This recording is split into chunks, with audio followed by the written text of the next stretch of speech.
Welcome to USFCR Academy Live. We created this program with you in mind, so you can have a place to get all your answers in one spot from our subject matter experts. Call in and ask questions. Hi, this is Carla with HCGS outside the phone in.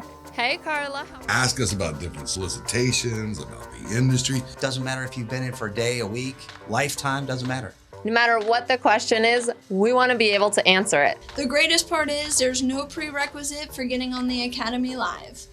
When you call in, you'll also get a chance to network with other contractors out there and showcase your capabilities. We started talking and Anna put us together and we thought, hey, we could put this together and look at it. And then the more I looked into it, it seemed like, well, that really eliminates a lot of my competition for like total small business. This venue where you have different companies, different company owners coming together, all with the purpose of pursuing federal government contracts. It works very well together. Plus, when you win, you can showcase your wins, and we'll be happy to showcase you in USFCR fashion. While I was on this broadcast with you guys, I just got my 6th contract.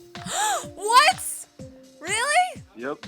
Wait, you just went to 0 to 6? Jesse, why have we not talked? Congratulations, look at this. Balloons! Huzzah!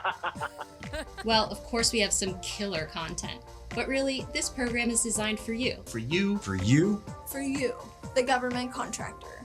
So come on in, join us. We'll see you on the Academy Live.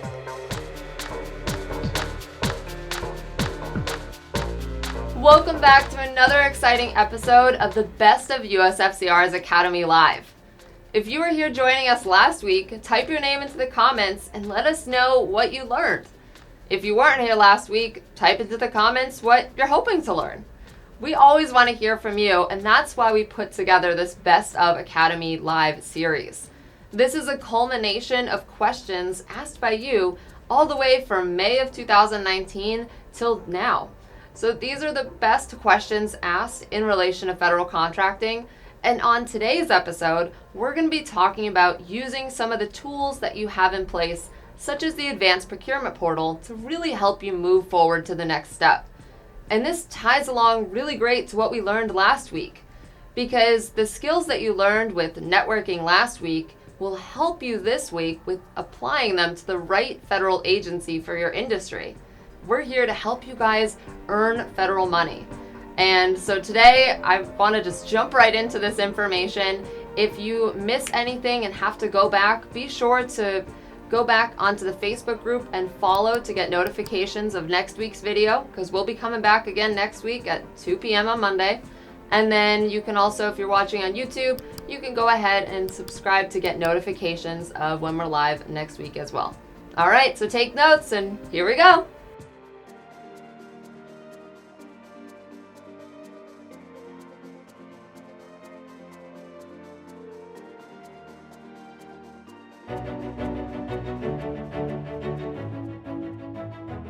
So Brady also asked in the chat, does the Department of Energy have a forecast list? The answer is yes. So every federal agency is supposed to be putting out a forecast list. A forecast list is a listing of upcoming opportunities. So it's kind of like me taking a look at my crystal ball and seeing what sort of opportunities are coming up and are slotted to be performed. And this is not a guesstimate list. This is a list that was created by the entity or by the agency when they created their budget. So all this information has already been budgeted into that budget for 2020.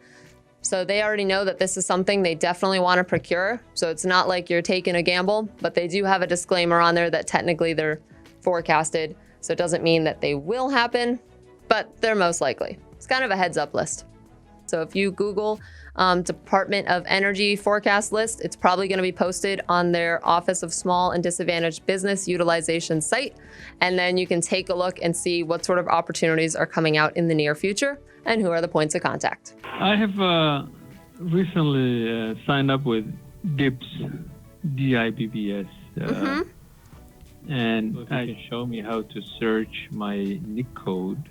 Okay. It'll give me some basic information. I'm not really familiar. I haven't read about it, or I just signed up and I completed the sign up just a few days ago. Basically, on the DIB site, instead of searching for your NAICS code, you're going to be searching for what it's called NSN numbers. So an NSN number is a part number that's been assigned to a specific part that you're looking to then procure for the federal government. What's interesting about NSN numbers is that they're only assigned to the manufacturer of that particular good that they, manufacture. And so what you'll have to do in order to become successful with DIBS is to actually make connections with the manufacturers who have the NSN numbers in stock. And then from there, because they're the only ones that are the approved sources, you can then work on becoming a supplier and then supply that item directly to the government as a small business using your set-asides as a way to move forward. So on the search bar right here, we're on the searching portion of the DIBS site. There is a section or a drop-down menu next to that search where you can actually drop it down to FSC codes, which is the Federal Supply Code. So your Federal Supply Code is the first few numbers of the NSN number, which kind of gives you a category of item, and then you can search and find out if there's any contracts open for that Federal Supply Code. What's different though between DIBS and a traditional bid process is any quotes that you have for an item, you have to get those quotes out ASAP because it's mostly automated. So it's the quicker that you can put in a quote, the more likely you're going to be able to potentially get that bid if you have the approved source. What if if I have a service, for example? You mentioned the NSN part number. Yep. What about if it's a service? So services. Like I'm in a trucking business. Yeah, exactly. So services are not really utilized too much on DIBS. It's mostly just products because it's an automated system. I know we had talked about using your trucks in order to then deliver those products. So it could be an interesting way for you to be able to do that on DIBS. DIBS is mostly a brokering type of site, but right. Yeah, I would definitely say to use this for more product base, and then things that are going to be more services, use the APP and do the traditional find opportunities. Okay. We were looking at the DARPA website, the webpage, and we were looking at the topics, and we couldn't figure out whether it would be energy or transportation. Sure. And there was, what was it, information? Yeah. We're just trying to figure out which category to start looking into. Okay, so let's pull that up real quick, and we'll look at that together. We'll look at DARPA real quick, and then I'm going to get to SBIR before we get to the next caller. So go back to the DARPA, the office-wide. So I'd probably say click on the one for microsystems technology first. I think that might be interesting. Okay. Let's scroll down. Okay. I'm going to look at it with you right here. Keep going down. All right, we're going to click on the PDF version, which is the actual. So they have 3 documents here. They have the actual checklist of what you need to send back if you're proposing. They have their summary chart, but we're going to click on the first one, which is the actual solicitation itself for the BAA. So if we scroll down, they actually will have, there we go. We'll have some more information on how many types of awards. So they're letting you know there's tons of awards. If you keep scrolling through this, we should be able to have an overview description of the mission. Here we go. So here there's different types of missions here. So you can see there's electronics. You have more spectrum based. Let's see, agility. That wouldn't make sense for what you got. Sensors, GPS. I mean, do you guys have anything that could do with GPS? Well, we use the GPS as part of the platform to keep track of where the vehicles are and where we're going and where the destinations we're taking people to and the arrivals. Yeah. And so on and so forth. So that might be something that fits in this category, but not completely in the way they were describing it. Right. There's the list of topic areas of interest that I'll have you and your partner look at too. So this page right here that I'm looking at, I know you can't see it right now, you're outside on the lawn, but to Glenn who's watching, he's in the other room. To Glenn who's watching in the other room, I would suggest going through the office-wide BAAs, and this goes to everyone who's watching the video right now. Go through the topic areas of interest in order to find out if your product or service actually falls into each one of these categories. And then once you find the office-wide BAA that you fit into, then go through the process of submitting. So that's my first piece of advice. Secondly, I want to go back to the SBIR real quick, and this also will help out a lot of people on the call who are going to be in any sort of innovative technology and are looking for funding. So the SBIR is the Small Business Innovations Research Program, and this program was basically put in place to help mainstream small business technologies or startup business technologies and bring it to the federal government. So a lot of different agencies use the SBIR. It's not just DOD or DARPA, Department of Commerce, Department of Energy, which I think, again, kind of fits into your platform. Department of Energy, right. The Department of Transportation also uses the SBIR, and a few other agencies. So what I would suggest, I definitely suggest seeing if you can apply. So where it says information for applicants on the homepage, you can just click applicants, and then it starts giving you the eligibility requirements of being a small business, how to get started. So I would go through this process and then begin the application process. It's not terribly hard. You just have to go through the registration and pick the agency through the SBIR that you want to join. So I'd suggest looking at both. I would Google SBIR for Department of Energy as well as Department of Transportation, and then from there, be able to submit your ideas. They also do a lot of events that you can attend where you can get funding. And that would be some suggestions. Fantastic. All right. Well, thank you so much for calling in, David. I do have some more callers that I have to get to, but come back next week. No, that's and let me know your progress. Fine. Thank you so much for your time. This stuff is invaluable. We really appreciate you guys. Aw, thanks. Well, keep coming back. All right. One final little question I had for you. Okay. You know how I'm trying to work with a VA, right? I mean, I do, yes. This whole Job Corps thing has really kind of presented itself, so I'm going to take advantage of that. But I'm trying to build relationships with purchasing agents of the VA, and I'm finding it incredibly difficult because there's no phone numbers for these people. It's all like email. Yep. Like, is there any type of policy where I'm not allowed to like drop by the VA? I mean, I'm a veteran, so I can go to the VA anytime I want. But is there any policy about me like just door knocking them when I go there for an appointment or something? Am I allowed to do that or no? I wouldn't possibly do that with the contracting officer, but with the VA themselves, I mean, you could, I would go and pop in. I mean, David has some advice on that one here. I'm going to let David come on to the studio. Welcome, David. Yay! All right, David, go ahead. Hey, Jesse. Hey, how's it going? Good. So I just spoke with another veteran-owned business that's selling John Manis. medical supplies to the VA, and he told me that he's often sending products to roundtables. So the people that are actually using the product will sit down at a roundtable setting and they'll actually test out different products. So maybe find out when they're having those roundtables at the VAs near you or where you want to sell at, and you can actually send product samples to them. Yes. Gotcha. Would that be also kind of because my Ecolab guys, they've been asking me, like, is there any way I can get them to do demos for the VA? Would that be like one of those type of times? That would be kind of similar. I mean, the roundtables, I think, are more for like product testing. Yeah, the roundtable's more like product testing. So if Ecolab wanted to send in an example of one of their products, then they would go ahead. That's what they're talking about, like like floor wax or a new hand sanitizer kind of thing. Yeah, exactly. I know we talked about the new hand sanitizer. Yeah, I would have them send in like a product sample.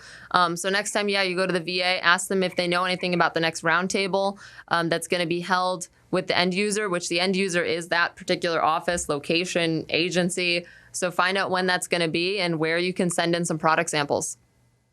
Roundtable. All right, great guys. Hey, I really appreciate it. I'm learning right now. One of my priorities is I want to learn how to do business with a DLA. Okay. It's very complicated. Yep. But I think if I figure it out, there's a good opportunity there. DLA, I mean, it is a little bit harder, as you mentioned, to get into the DLA because they have so many other stipulations of how they purchase items. What I would start doing is just becoming, I think you already did the JCP certification, correct? JCP. Do you remember that if you had? I've done so many. I don't even know. My assistant Martha, I've had her up to her eyeballs in paperwork. I don't know exactly what that one is. Okay. I probably did it. That's fine. I'll send it to you when I send you that email after. I'll send you that as well, because the link to the JCP certification, it's just a one-page document you fill out, and then you can send that into the DLA, and it allows you to then have access to unclassified technical documents. So any sort of unclassified tech documents that they have related to products that they're looking to procure, you'll be able to then see it and start working with more of their solicitations, because a lot of them will be locked with that tech data package, especially if you start jumping on the DIBS board. So I'll send you that link and you can run it by Martha, and if she says we already did this, then we can just start saying, okay, let's teach you a little bit more about the DIBS portal. Very, very cool. Yep. Yeah. Okay, great. And I should have my hub zone here anytime now. I submitted that about 2 or 3 months ago. Okay, yeah. So if it's been like 2 to 3 months, anytime now we should see it come through. Hopefully that opens some more doors. But all right. Well, I will talk to you later. All right. Thanks, Jesse. Congratulations again. Thank you. Bye-bye. All right. Bye-bye. Are there any questions that you have, though, with the HHS? Anything else? I don't really have any specific questions other than I'd like to know more about any other maybe specificities with HHS. As far as some additional info that I have on the HHS, I will say they have vendor outreach sessions on a monthly basis. They are located, though, on the premises in Washington, D.C. So if you wanted to work with them, you'd have to, take a trip out to Washington and schedule one of those sessions. But if you wanted to, they do those every single month. They're one-on-one, 15-minute conversations, not only with the agency, but also all of their sub-agencies. So you have, the Food and Drug Administration, you have the CDC, Indian Health Services. There's so many really huge sub-agencies within the HHS that you can meet with, as well as their prime vendors sometimes attend those events as well. So if you wanted to meet with some of the suppliers that are currently working with the HHS, you could also attend those events, because they're looking for subcontractor partners with small businesses. So it's a great pairing to attend those. And most agencies will have vendor outreach sessions every month, and you can find them on their website. But I do know for a fact that the HHS does. I don't think they're having one in November. I believe last time I checked, they had a notice they were skipping that month, but they have them on a monthly basis. And I pretty much have to meet face to face to be able to get something going with them.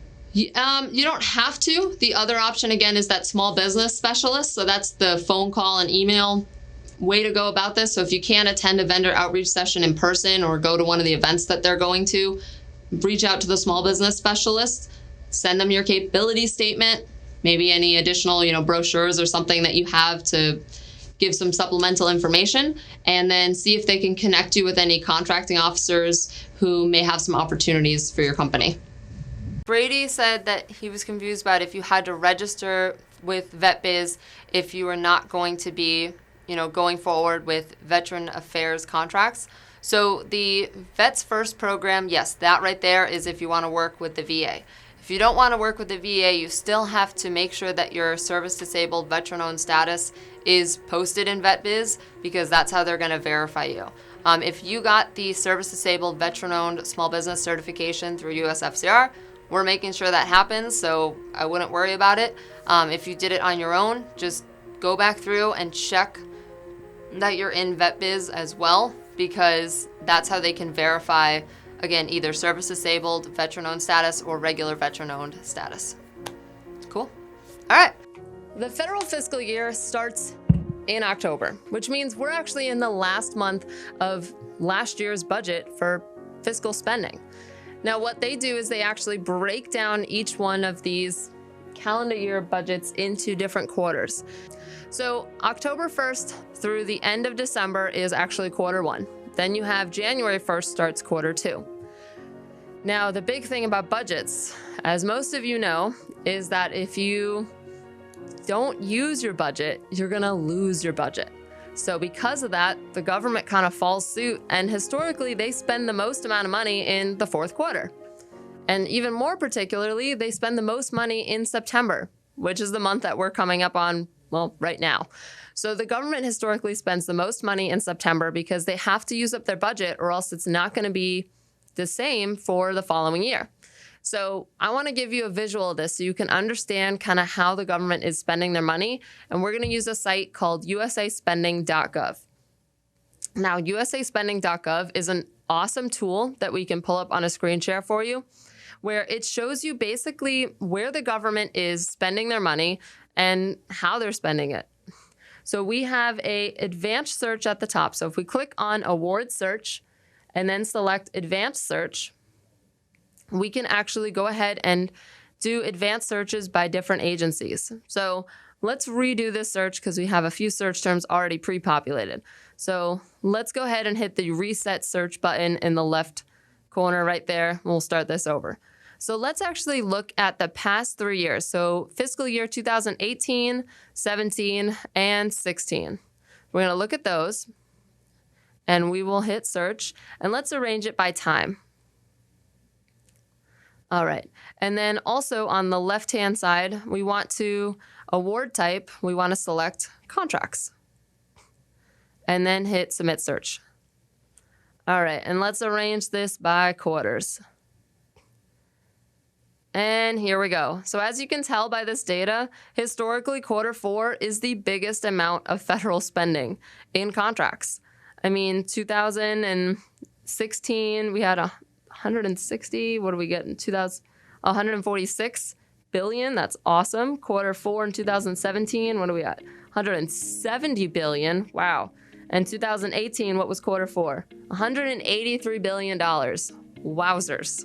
All right, and we're just starting September, so there is a bunch of cash that is going to have to be spent this month. And if we even highlight fiscal year 2019, because I don't even think we're even close to 183,000 yet. No, as you can see, we're only at 28 billion right now. So there's a lot of money to be spent in the month of September. So be on the lookout for a ton of contracts to be coming out on the advanced procurement portal. It's amazing. Now, this all looks fine and dandy, but you might be wondering, okay, how does this affect me? How does this affect my business and my industry? So now let's take this search and let's refine it. Let's refine it for your industry. So we can actually use this search to search by a particular different NAICS code. So we can go down, refine the search by NAICS codes, and let's put in the janitorial code. So if we type in janitorial,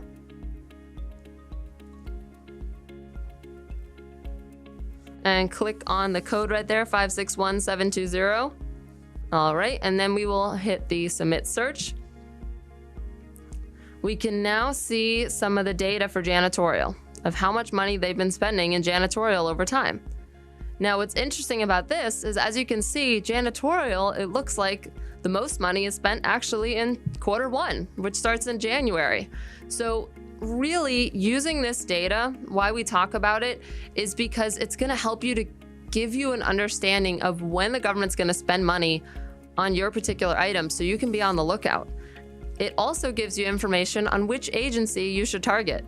You can arrange this. If we click Alex at the categories, we can arrange this by category at the top of the graph next to, there we go, right there.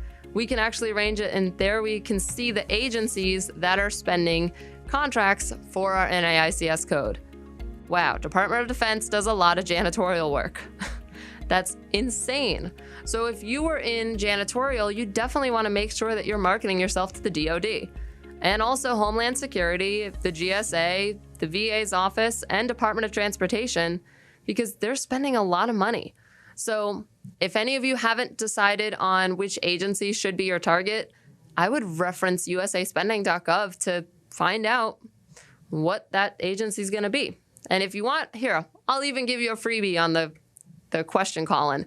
If you call in today, we'll do a search for your NAICS code, and we'll tell you what agency you should be using as your goal. So if you want a freebie for calling in as a question, you can always call in and ask a question.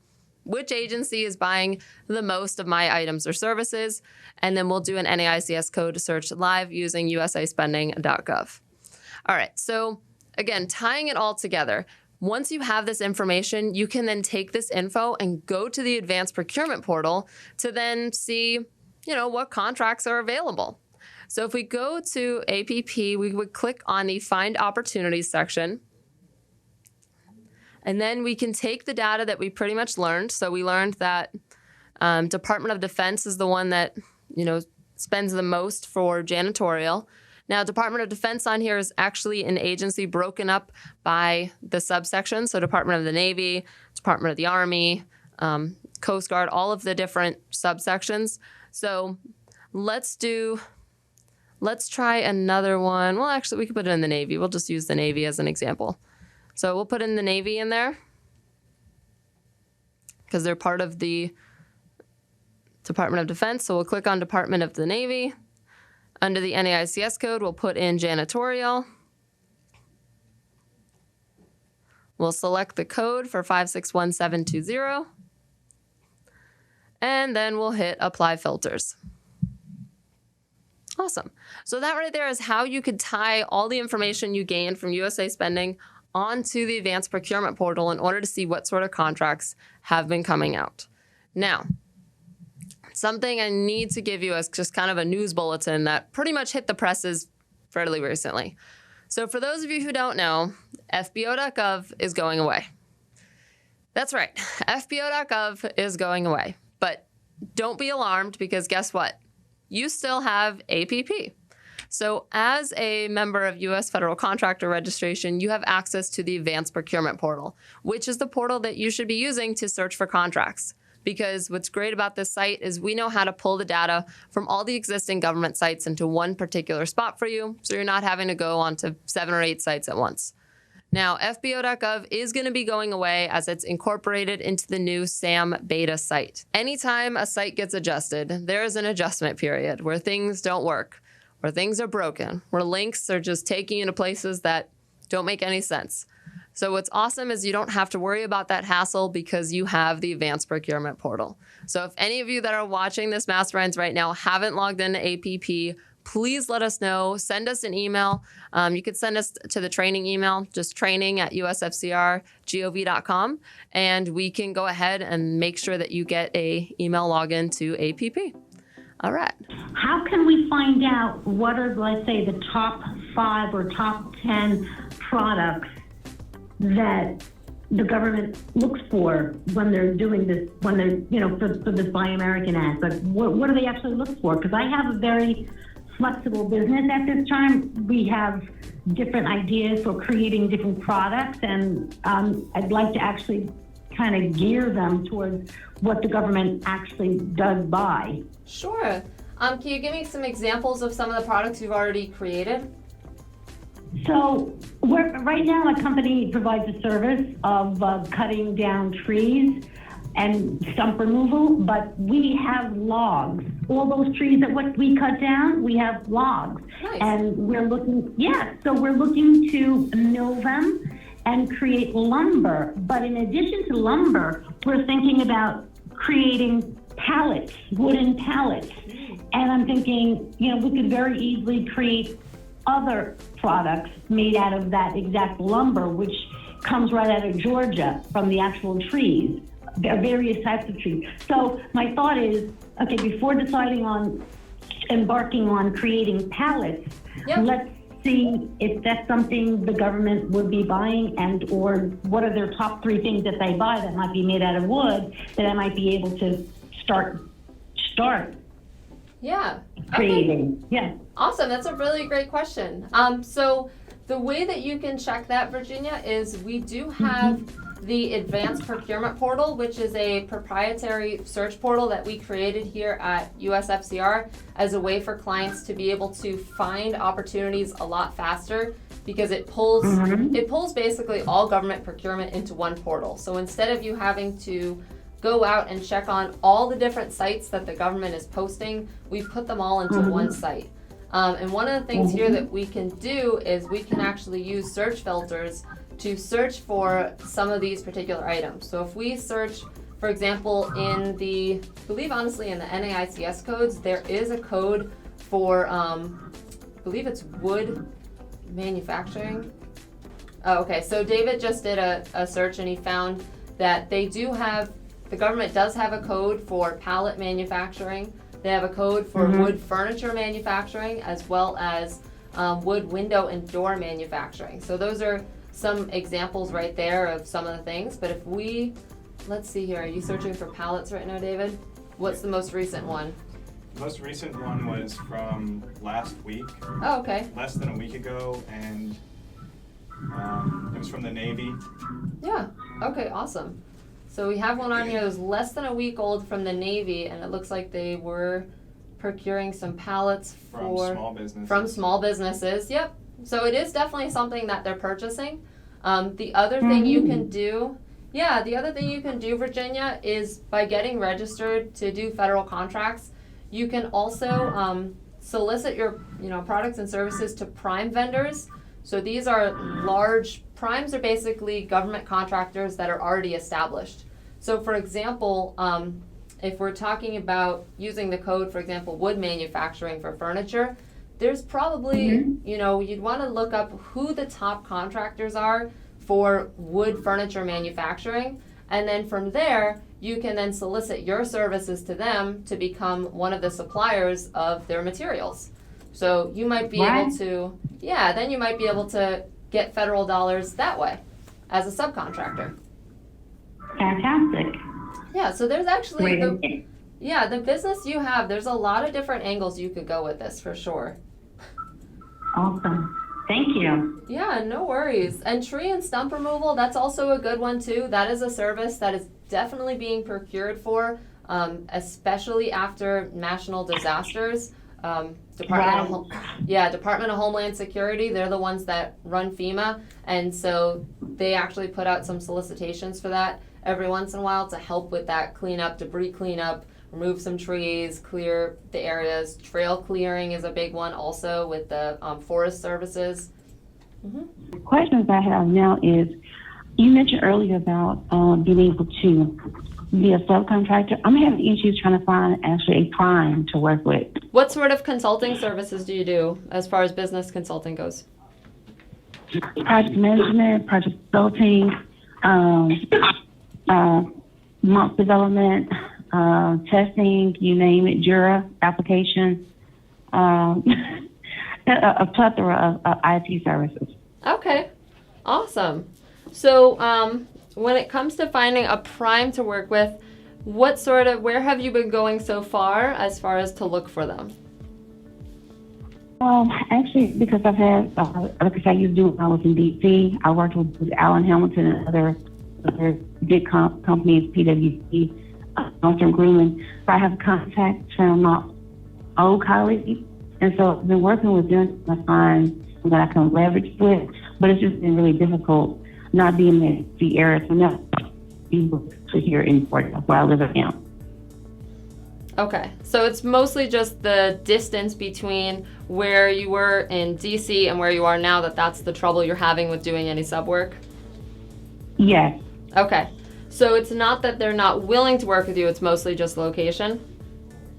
That's correct. Okay, so in that case, and where are you located now? I'm in Atlanta, Georgia now. In Georgia, okay. Well, number one, I would definitely suggest going to the Black Chamber of Commerce this weekend if you have time, because great place to network. You might meet some IT primes there because it's going to be in Atlanta, so that's number one. Number two would be another thing that you could do is find out from the current contacts that you have, since you seem to already have some strong relationships in DC, find out from any of them if they have locations, either other locations, number one. Number two, if they have remote capabilities, especially in IT. A lot of that can be remote, as long as you have some great software in place to be able to communicate with the team. Thirdly would be to use the search vendors tool on APP. So the advanced procurement portal is a great way for you to find some vendors who are already doing federal contracts.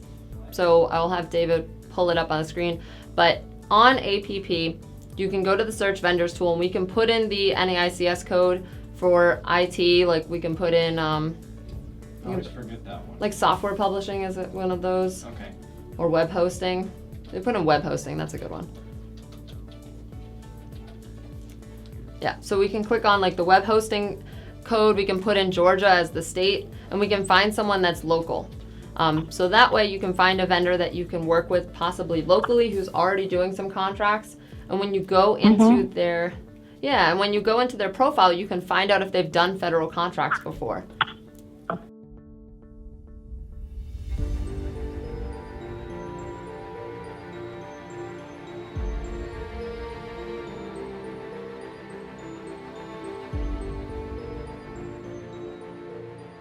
If you learned something great today and you want to share it with the world, go ahead.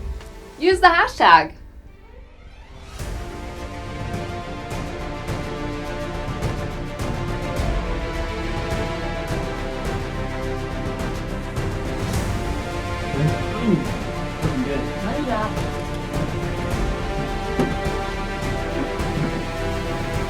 Probably about 20 seconds out. Okay, so I'm not doing national, I just realized you said national. I'm Yeah, you're doing upcoming weeks. 10, upcoming 9, 8, 7, 6, 5, and 4, and 3, and 2, and 1, Hi everyone.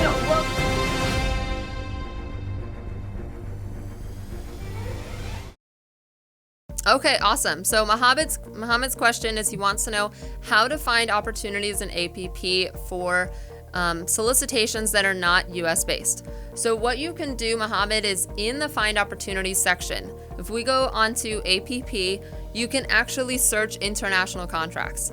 And the way that you do this, if we go to Find Opportunities, there are some search filters that you can utilize in order to narrow down your search. You'll notice on here it doesn't list countries, it puts a section for state.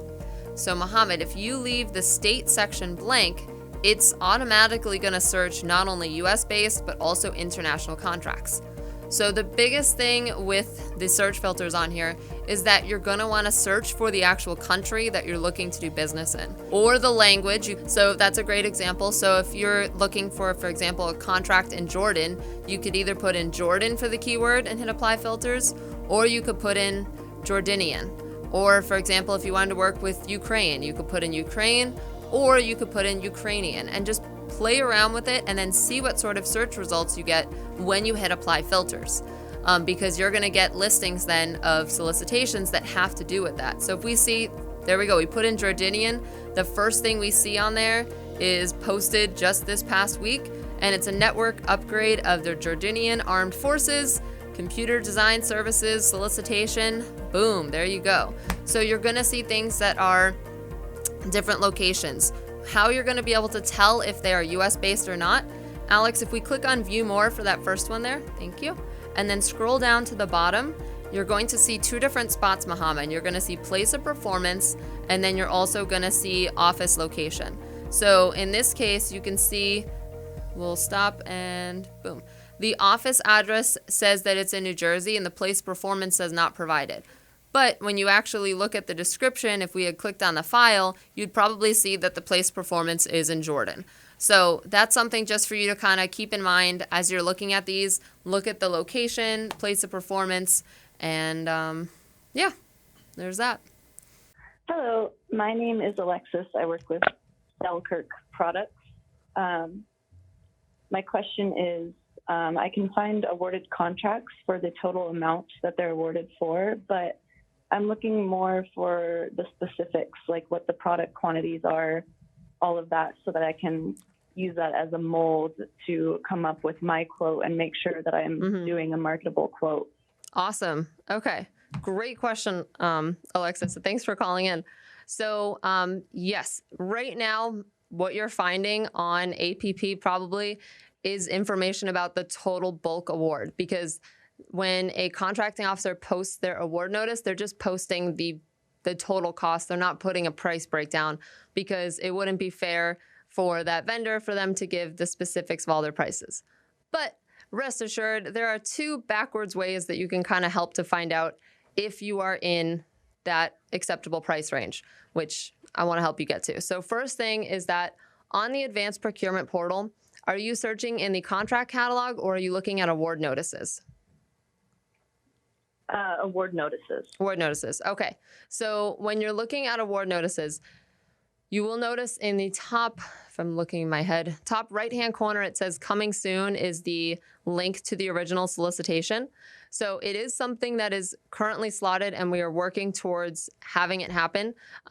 Not all the data is able to be put together yet because the sites, the way that they're built, the contracting officers haven't made it available that they're linking them together. They've been writing them all separately between the solicitation and the award notice, but you will find that some of them will be posted together. So it's kind of right now a little bit of a mismatch of finding the ones that are already posted that have that link. So there's the workaround number one.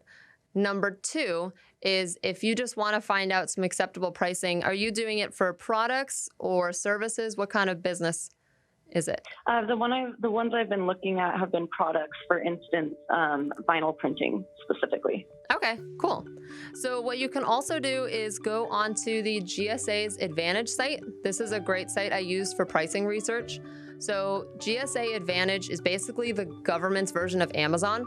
So local governments, state governments, and also federal governments use the GSA Advantage as their online shopping tool to then price match and directly order some items from vendors. And so what you can do, since this tool is public, this is a little workaround you can do, is since you have products, this is going to help you out. You can type in the product name. We're going to put this on the screen for you right here.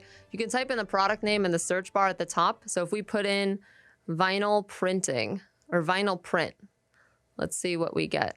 There we go. We'll click on that first one. And here we are. Once we do that, it's going to give you all the products that are related. So we just put in vinyl print and we got some things for like vinyl ink, non-slip, vinyl printed rolls and such. So you can actually see specific products related to that. And then from there, if you click onto any of those products, you can actually see a listing of all the vendors who have approved pricing for that item. And that'll help you to get a range because in order to get on a GSA schedule, it's a process. It's a very big process. But in order to get on a GSA schedule, you have to submit all of your pricing ahead of time. And so the pricing that you'll see on this screen here, these are all listed pricing that have already been approved by the GSA as acceptable. So from here, you can kind of get a range and see where you fall. Either you're on the smaller end or the larger end of that scale. Thank you so much. You're welcome. Hopefully that helps out a little bit. And thanks for calling in.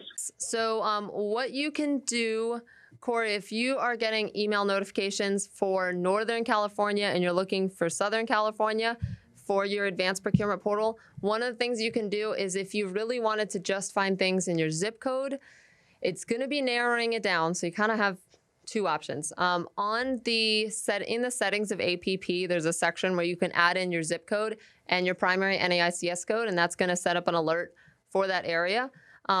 The other option is to just keep it on the state, and that's going to do statewide. You cannot put a zip code in the search filters for your find opportunities. You can only put a zip code in for the vendors and for contract catalog, yeah, but you can't put it in for search filters for find opportunities. And the reason you can't is only because when the government is assigning the state, they're assigning the state either in place of performance or they're assigning it in office location. And so we have to keep that search term broad because we don't want you to miss out on either or. So you could always go to location lookup if you know the name of a base that you wanted to work at. You can set up an alert based off of that specific location itself. So that's another workaround that you can use. But besides that, it would just be, filtering out different types of California contracts. Fortunately, California and Texas, they're one of those big states that, yeah, we got a lot of things going on and they could be like 6 hours away. Yep, but good question, Corey. We were curious, if we haven't seen any of our NAC codes on the Health and Human Services, does that mean that that's just something they don't do, or is it just something they haven't expanded into yet? Because our main one is 561720, which is janitorial. Mm-hmm. Okay. So I haven't seen any of those yet. Was any on the top 10 list or just in general when you're looking in filters? When I went through the filters, I didn't see any. Okay, let me do a quick search here. Alex, can you pull up APP? I just want to investigate and see when the last contract was for janitorial, because I mean, most federal agencies are going to have some sort of outsourced janitorial, in place. So that's pretty curious to me. So if we hit the search filters, Alex, can we put in janitorial in the NAICS code and then Health and Human Services into the agency, please? I want to take a look here for you, Stephen,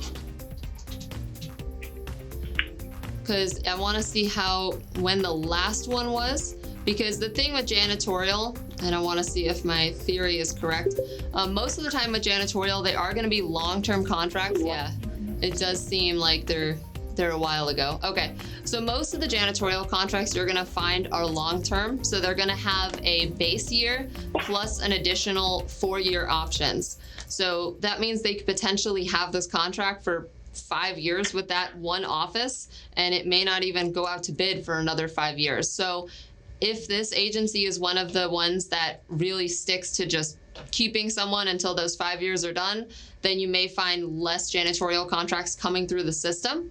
That's not to say, though, that you can't challenge the current incumbent contractor. So every year, if it's an option year contract, for example, every year there is an option for the government to pick someone else. So what I would probably suggest, Stephen, is go through some of these past awarded contracts that you're going to see when you do the search in APP. So go to the award notices, see who the contractor is who won. Find out, through that solicitation, if it was a multi-year. Most of them are going to be multi-year for janitorial, and be able to calculate when that contract is going to be up for that year. And then what you can do is contact the contracting officer who is in charge of that initial contract. Let them know that you are interested in competing for the option year, and send them over your capability statement and ask for a quote, and see if you can find out what the other guy might be doing wrong. Like, try to get some insider information. Nobody's perfect, and there's got to be some sort of complaint. Maybe they're not dusting on top of the shelves correctly, or there's that corner in the, one of the offices that isn't getting cleaned properly. So whatever it is, try to find out what sort of problem they may be having with the current contractor, if there is any, and then use that as your way in to pitch your services.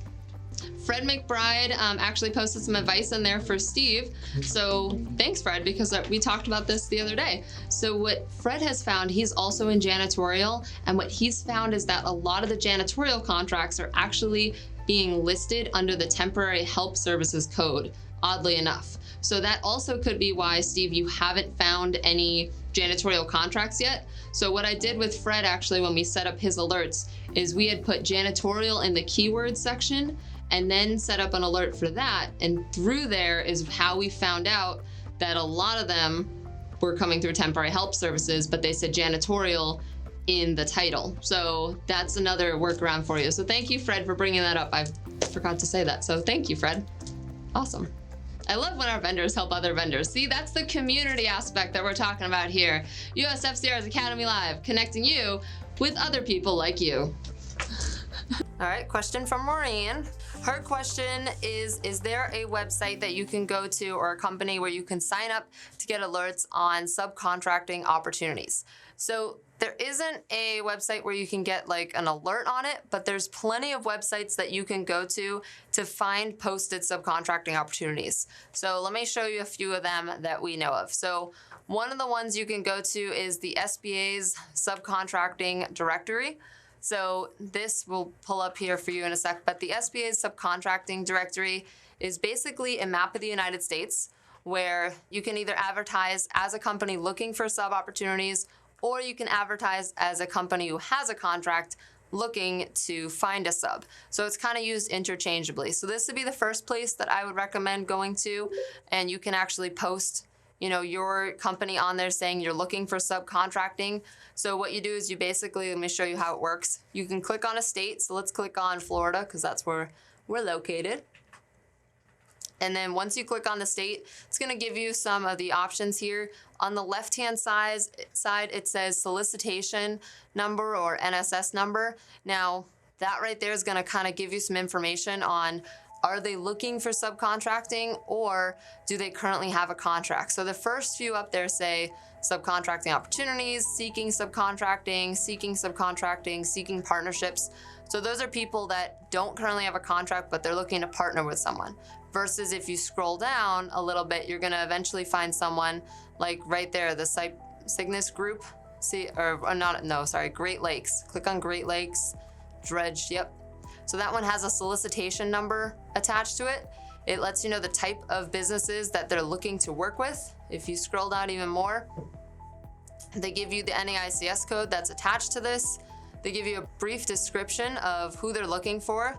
So it looks like right there, they're looking for some people who are in the areas of Kings Bay, Camden, Georgia, and Nassau counties, Florida, and they need some marine hardware and supply services and welding for supplies. And if you're interested, you would send over a capability statement to that email, and then you'd be able to supply that to that contract. And that just started in October. So you can actually go on here. If you wanted to post, there's a post modify at the top you click on, and then you can go through that process. Of course, it is down for now, but you could always click on the help button and then they could help you through that. So that's kind of the first part that you can go to.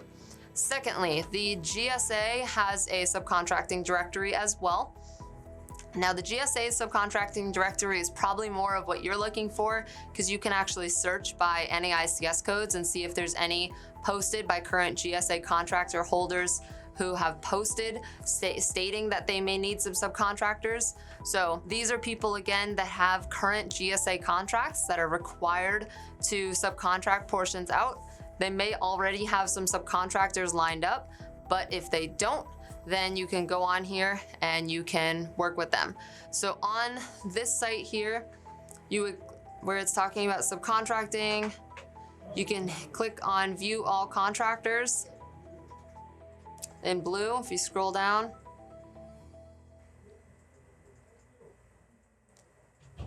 All right, and there you go. So it lets you search then. So there's 1,637 vendors currently right now that are looking or could be looking for people to help subcontract. These are these large companies, and you can actually search this by the first 3 digits of your NAICS code. So that way you get the general category of your company, what you're able to do. All right, so those are some of the places that you can go for sub opportunities, and yeah. Oh yeah, Josephina, you wanna look at a specific contract? More than welcome to. So we're pulling it up here, so we're gonna look at this in the advanced procurement portal. So we're gonna put the solicitation number into the search filters section. So if we go to search filters, we can put in the solicitation number, which is not there. We're gonna put it next to the keyword. All right, and then we'll click on apply filters. And just, Fina, if you want to let us know what questions you have. If not, I'm just going to kind of give you a general overview of this contract. So we'll click on View More, and let's take a look. So it looks like this particular contract, we got archive date on 1/31, so it's a combined synopsis solicitation. Okay, so they didn't post a response date, so that's going to be interesting to take a look at.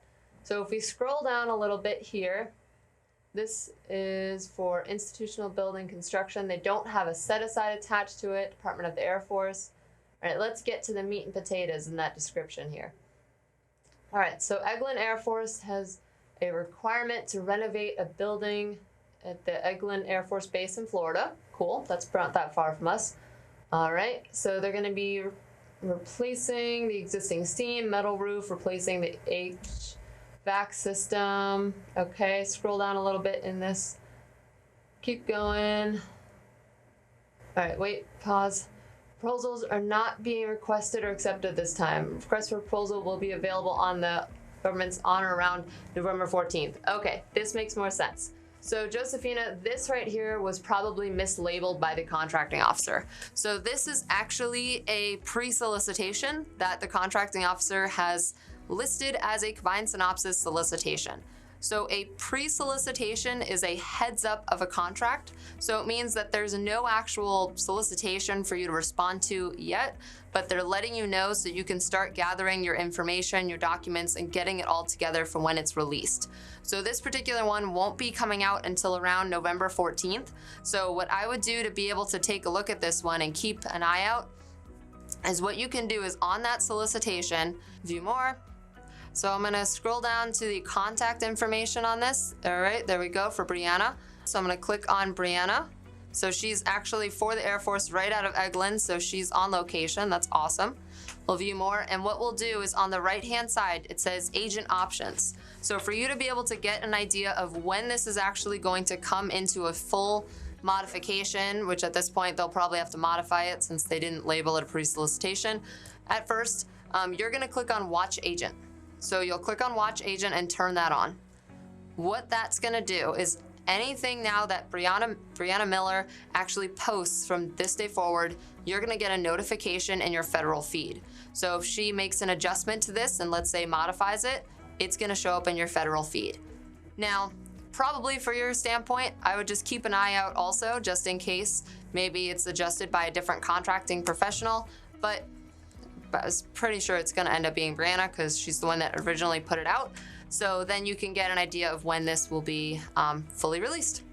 But yeah, at this time, there's no response that you could do to that one because it's actually a pre-solicitation. It was just mislabeled. So thank you for bringing that one up because that's a really good example of we are all human and not just technology makes mistakes, but so do we. So it happens. All right. We are enrolled in a simplified acquisition program. Correct. And for all the orders that are under 25,000, right, they will never most likely be advertised on VetBiz.gov, which is now SAM. So where do we go for those? So simplified acquisition contracts will still be advertised. They're going to be advertised on the advanced procurement portal. You're going to see them.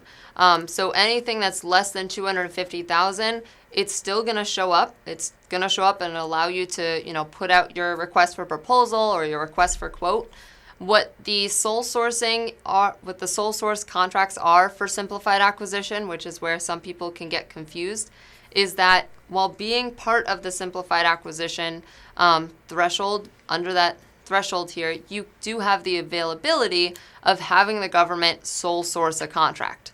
So that's why we put in place marketing tools like getting you on the dynamic small business search or getting you an online capability statement, because if the government is doing their research for a particular service, such as IT, they can go ahead and search. They can search for small businesses with that set aside. They can search a particular area. And then based off the results, they can just go ahead, send you an email and ask for a quote. And if they're able to prove that you're the only one that can provide the service in the way that they want it to be done, they can justify and give you a sole source contract. So in those, the rules, for example, do not apply such in a sense that they don't have to have two responses for a RFQ, right? If they're the only one submitting a quote and it works for them, then they will give it to us. Is that how it works? Am I understanding that right? So if you're the only one that submits a quote, like you're the only person that submits for that, then yes, as long as it's acceptable, they can go ahead and award it to you. Most of the time, there will be some additional bidders, at least a few, but sometimes if you start that communication with a contracting officer, especially in the beginning stages at like a pre-solicitation or a sources sought, you can kind of influence that contracting officer to write things into that RFP or RFQ that kind of tailor it towards your business, and then it kind of eliminates most of the competition from even being able to bid, if that makes sense. Yeah. Yeah. So it's really great. I think simplified acquisitions are awesome because it's just an easier way for small businesses to be able to get a contract. And it also, if you look at some of these contracts, most of them that are in that simplified acquisitions threshold, so they're under 250,000, are going to be set aside for either total small business or one of the additional small business set-asides. So they're really pushing for small businesses to get those contracts because they know that those are contracts that are in small business price range. Because if they were to, put out a contract for $2 billion for a small business, well, most small businesses couldn't fund something of that size. So those are going to be more open competition type solicitations. So anything below $10,000 is a micro purchase. So the government can go ahead and pay using a government credit card instead of having to do the direct deposit through SAM. You still have to be registered in SAM though, if they go that route, heads up. As far as micro purchases go, do they appear on FBO and searches? The answer is no, you're not really gonna see micro purchases showing up as solicitations. It's very rare that they'll show up through there. The only way that usually happens is if, based off of the contracting officer's research, they've thought that the contract, let's say, would be maybe $15,000. So it's above the threshold. And then someone comes in and bids less than the threshold, well, you're gonna see it up there and maybe it was awarded for about $6,000, but they estimated that they would spend up to $15,000. So sometimes you'll see awards that are valued less than the threshold posted, but that could also be because it was someone bid lower than their estimate. So that's kind of where that falls in. Most of those, though, are going to be sole sourced, and that's where networking really comes into play. And if any of you are looking to get some more information on proposal writing or bid training, again, call in and speak to one of our experts, and we'd be happy to let you know a little bit more about that process. Next week, we got our third part of this 3-part USFCR Best of Academy Live series. And next week, we're going to take that information about, now you know how to bid, but what happens when it comes to past performance? And past performance was the #1 question that we got this past year. I mean, you asked questions about past performance. How do you obtain it? What do I do if I don't have any? What constitutes as past performance? So many great questions. We're going to answer them all next week's Best of, which will be at 2 p.m. Eastern on Monday. So be sure to follow us on Facebook to get notifications of the next video. And if you're watching on YouTube, go ahead and click that bell to subscribe and get notifications as well. All right, see you next week.